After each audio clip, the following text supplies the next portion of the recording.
Hi, my name is Larry Taylor, and today I will discuss the topic of abortion.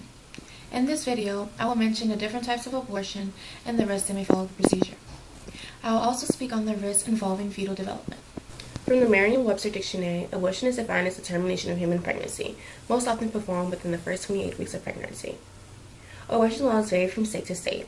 In the state of Louisiana, abortion laws require that a licensed physician perform the procedure. However, a secondary physician must participate in the procedure if at viability, which means that the fetus is living outside of the uterus. Abortion laws in Louisiana also require that it be terminated within the first 20 weeks of pregnancy, most preferably the first trimester, the second trimester depending on the case. Any abortions performed outside of this time frame in Louisiana is only acceptable when the woman's health and life is at risk. The parent of a minor must consent in order for the child to have an abortion. Partial abortions are incomplete abortions, which is a termination without the expulsion of all products of contraception, is not prohibited. There is funding for abortion cases resulting from life endangerment, rape, or incest. Before going through the procedure, the state must provide the woman with state-directed counseling, which includes information designed to discourage abortion, leaving a 24-hour period before the procedure is completed. The use of telemedicine for the performance of medication abortion is prohibited. Throughout my research, I have found three types of abortion: sex-selective abortion, genetic-selective abortion, and the abortion pill. Sex-selective abortion, also known as SSA, is commonly used to eliminate the birth of female babies due to social and cultural reasons. Genetic-selective abortion is also used to avoid sex-linked genetic disorders. The abortion pill, also known as mifepristone, is used to terminate early, and because there is no anesthesia, you have to use it within the first 63 days or 9 weeks of pregnancy. In September 2000, the U.S. Food and Drug Administration approved of mifepristone to be marketed in the United States as an alternative to surgical abortion. In 2008, 59% of abortion providers, or 1,066 facilities, provided one or more early medication abortions. At least 9% of providers offered only early medication abortion services. Medication abortion accounted for 17% of all non-hospital abortions and 1/4 of abortions before 9 weeks gestation in 2008. However, the risks of taking the pill are incomplete abortion, heavy bleeding, infection, blood clots in the uterus, undetected routine pregnancy, which is a life-threatening pregnancy that develops outside of the uterus, often in the fallopian tubes. Other common risks of abortion are breast cancer, cervical cancer, loss of fertility, problems in future pregnancy, and suicide. Abortion is one of the safest medical procedures with minimum less than 0.05 risk and complications that might not need hospital care. Abortions performed in the first trimester pose virtually no long-term risks such as problems in infertility, ectopic pregnancies, spontaneous abortions or miscarriages, or birth defects, and little or no risk of preterm of low birth weight deliveries. In repeated studies since the early 1980s, leading experts have concluded that abortion does not pose a hazard to women's mental health. The risk of death associated with abortion increase with the length of pregnancies, from the death for every 1 million abortions at or before 8 weeks to 1 per 29,000 at 16 to 20 weeks, and 1 per 11,000 at 21 or more weeks. 58% of abortion patients say that they would have liked to have their abortions earlier. Nearly 60% of women experience a delay in obtaining an abortion despite the time it took to make arrangements and raise money. Teens have more likely than older women to delay having an abortion until 15 weeks of pregnancy, when the medical risks associated with abortion are significantly higher. 18% of U.S. women obtaining abortions are teenagers. Those ages 15 through 17 obtain 6% of all abortions. Teens ages 18 through 19 obtain 11% of abortions, and teenagers younger than age 15 obtain 0.4% of abortions. Women in their 20s account for more than half of all abortions. Women aged 20 through 24 obtain 30% of abortions, and women ages 25 to 29 obtain 24% of abortions.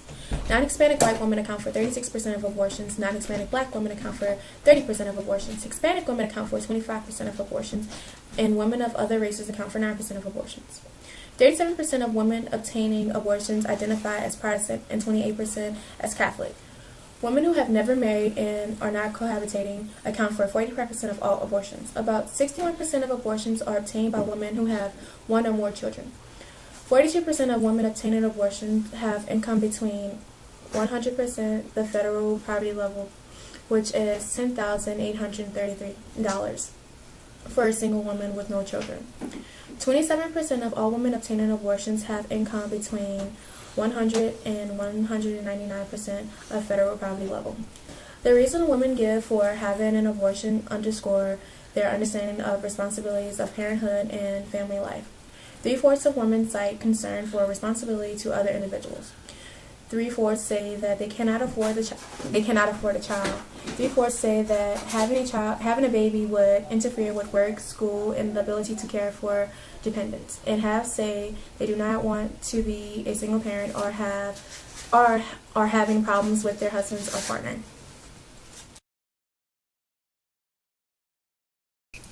Nearly half of pregnancies among American women are unintended, and about 4 out of 10 of these are terminated by abortion.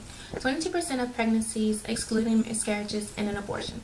40% of pregnancies among white women, 67% among blacks, and 53% among Hispanics are unintended.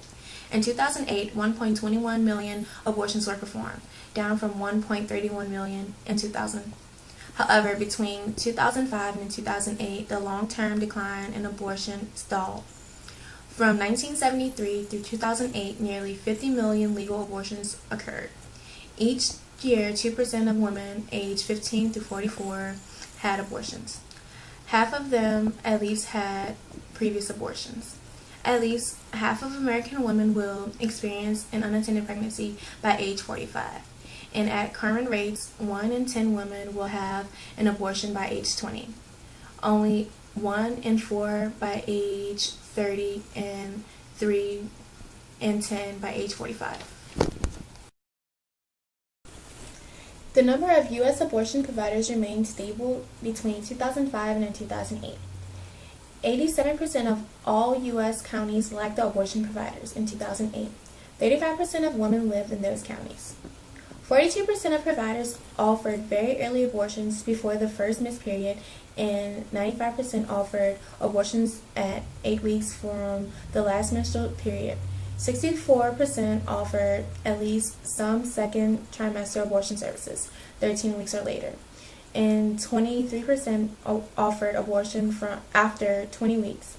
Only 11% of abortion providers offered abortion at 24 weeks. In 2009, the average amount paid for non-hospital abortion with local anesthesia at 10 weeks gestation was $451.